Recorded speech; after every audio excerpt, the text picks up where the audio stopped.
శ్రీకృష్ణుడు కనిపించకపోయేసరికి గోపికలు కనిపించిన చెట్లను మొక్కలను ఇలా అడుగుతున్నారు. నల్లనివాడు పద్మనయనంబులవాడు, నల్లనివాడు పద్మనయనంబులవాడు, కృపారసంబు పై చల్లెడువాడు, మౌళి పరిసర్పిత కించమువాడు, నౌరాజిల్లెడు మోమువాడు,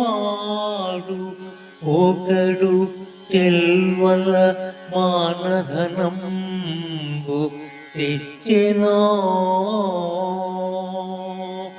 మల్లియలారా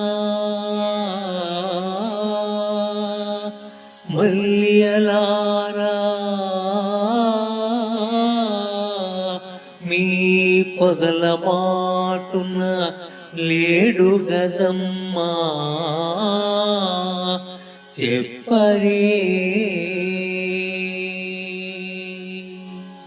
ఓ మల్లియలారా, నల్లటివాడు, పద్మాల వంటి పెద్ద కన్నులవాడు, కరుణను కురిపించేవాడు, సిగలో నెమలి పింఛము పెట్టుకున్నవాడు, నవ్వులు చిందించేవాడు, మా అందరి సిగ్గును దొంగిలించి తెచ్చినవాడు మీ పొదల వెనుక దాక్కున్నాడా చెప్పండమ్మా ఓ మల్లియలారా అని గోపికలు అడుగుతున్నారు.